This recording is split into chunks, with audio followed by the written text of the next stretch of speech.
মন প্রাণ কলিজা ঠান্ডা করার মতো একটি ডেজার্ট ম্যাঙ্গো মিল্ক পুডিং তৈরি করব মাত্র 4টি উপকরণে। আসসালামু আলাইকুম everyone, welcome back to my channel. প্রচণ্ড গরম পড়েছে, সেই সাথে সামনে ঈদও চলে আসছে।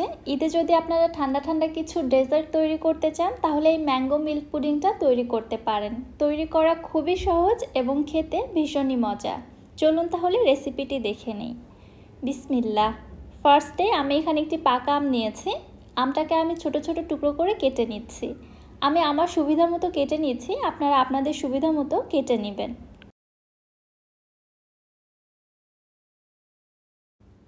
আমি আমটাকে ঠিক কিউব আকারে কেটে নিচ্ছি এবং কেটে নেওয়ার পর এই আমের টুকরোগুলোকে একটি ব্লেন্ডারের জারে দিয়ে 1 থেকে 1.5 কাপ পরিমাণে পানি দিয়ে খুব ভালোভাবে ব্লেন্ড করে একটা স্মুথ পিউরি তৈরি করে নিব। ব্লেন্ড করার পরে এই আমের পিউরিটা ছেঁকে আমি সরাসরি একটি প্যানের মধ্যে নিয়ে নিচ্ছি। ছেঁকে নেওয়াটা খুবই জরুরি। আমের মধ্যে যদি কোনো আঁশ থেকে থাকে বা অতিরিক্ত কোনো দলা বা লাম্পস থাকে সেটা অবশ্যই আলাদা করে নিতে হবে এবং সফট একটা পিউরি এখানে লাগবে। এই যে দেখুন, ঠিক এরকম আমি পিউরি তৈরি করে নিয়েছি। আপনাদের কাছে যদি মনে হয় পিউরিটা অনেক বেশি ঘন রয়েছে, সেক্ষেত্রে এখানে আপনারা প্রয়োজনে পরিমাণ মতো পানি অ্যাড করে দিয়ে পিউরিটা পাতলা করে নিতে পারেন। যেহেতু আম মিষ্টি রয়েছে, এখানে খুব একটা বেশি চিনি দেওয়ার প্রয়োজন নেই, তবুও আমি এখানে 2 টেবিল চামচ চিনি অ্যাড করে দিলাম। সেই সাথে দিয়ে দিলাম 1 চা চামচ আগার আগার পাউডার। এই আগার আগার পাউডারটাই তরল জাতীয় জিনিসকে জমাট বাঁধতে সাহায্য করে। সব কিছু ভালোভাবে মিশিয়ে নিয়ে প্যানটি আমি চুলায় বসিয়ে দিলাম। চিনিটা গলে গিয়ে কিন্তু এই মিশ্রণটা আরও অনেকটা পাতলা হয়ে এসেছে। এবারে অনবরত নেড়ে চেড়ে এটাকে জাল করে নিতে থাকবো। নাড়ানো অফ করা যাবে না, কারণ এখানে আগার আগার পাউডার ব্যবহার করা হয়েছে। নাড়ানো অফ করলে আগার আগারটা প্যানের তলায় লেগে যেতে পারে। আমি এই মিশ্রণের মধ্যে প্রায় 2 থেকে 3 ফোঁটা অরেঞ্জ ফুড কালার অ্যাড করে দিয়েছি, কালারটা আরও একটু সুন্দর আসার জন্য। জাল করতে করতে এই পর্যায়ে দেখুন মিশ্রণের মধ্যে বলক চলে আসছে এবং মিশ্রণটা কিন্তু ঘন হতে শুরু করেছে। সো আর বেশি জাল করব না, মিশ্রণটা চুলা থেকে নামিয়ে সঙ্গে সঙ্গে আমি অন্য একটি পাত্রের মধ্যে ট্রান্সফার করে নিচ্ছি। মিশ্রণটাকে আমি আবারও ছেঁকে অন্য একটি পাত্রের মধ্যে নিয়ে নিচ্ছি, কারণ এর মধ্যে অনেক পরিমাণে ফ্যানার ক্রিয়েট হয়েছে। এগুলোকে আলাদা করার জন্য মূলত আমি এখানে ছেঁকে নিচ্ছি। পুরো মিশ্রণটা আমি 2টি পাত্রের মধ্যে 2 ভাগে ভাগ করে নিলাম। এবারে পাত্রগুলোকে আমি এক সাইডে রেখে দিচ্ছি জেলিটা সেট হওয়ার জন্য। ফ্রিজে রাখারও কোনো প্রয়োজন নেই, নর্মাল তাপমাত্রায় মিশ্রণটা খুব সুন্দরভাবে সেট হয়ে যাবে। ফিরে আসছি প্রায় আধা ঘন্টা পর। আধা ঘন্টা পরে দেখুন মিশ্রণটা কিন্তু খুবই সুন্দরভাবে সেট হয়ে গেছে। সো আমার আমের জেলিটা রেডি। এবারে আমের জেলিটাকে আমি ছোট ছোট কিউব করে কেটে নিচ্ছি। আমি জেলির কিউবগুলো খুব একটা বেশি বড় করছি না, আমি মোটামুটি ছোট করে কেটে নিচ্ছি। আপনারা আপনাদের পছন্দ মতো কেটে নেবেন। একইভাবে আমি অন্য পাত্রের জেলিটাকেও কেটে নিচ্ছি।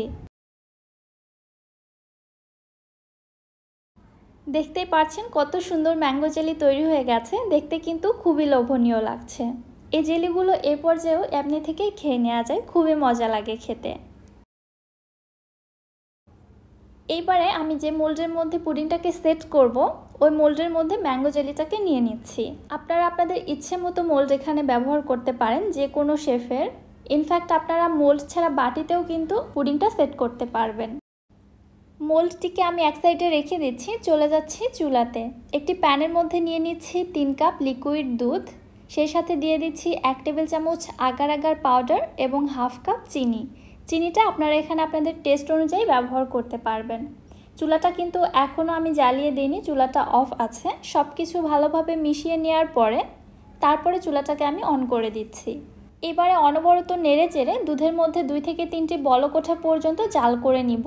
দুধটা জাল করে বেশি ঘন করার কোনো প্রয়োজন নেই, জাস্ট 2 থেকে 3টি বলক আসলে এনাফ। আমি এই পর্যায়ে এর মধ্যে কালারের জন্য দিয়ে দিচ্ছি 2 থেকে 3 ফোঁটা ইয়েলো ফুড কালার। এটা টোটালি অপশনাল, আপনারা চাইলে দিতে পারেন, আবার চাইলে স্কিপ করতে পারেন, এতে কোনো টেস্টের হেরফের হবে না। আমি জাস্ট কালারের জন্য এখানে ব্যবহার করলাম। দুধের মধ্যে বলক চলে এসেছে, দুধটা জাল করে আর বেশি ঘন করবার কোনো প্রয়োজন নেই। দুধটা চুলা থেকে নামিয়ে অপেক্ষা না করে সঙ্গে সঙ্গে গরম দুধটাই আমি মোল্ডের মধ্যে দিয়ে দিচ্ছি।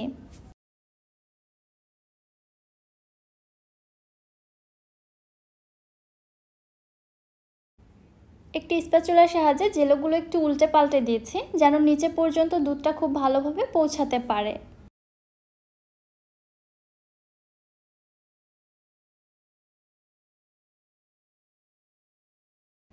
এবারে এই মোলটিকে আমি এক সাইডে রেখে দিচ্ছি কিছুটা ঠান্ডা হয়ে আসা পর্যন্ত। ঠান্ডা হওয়ার পরে মোলটিকে আমি নর্মাল ফ্রিজে রেখে দিব 1 ঘন্টার জন্য।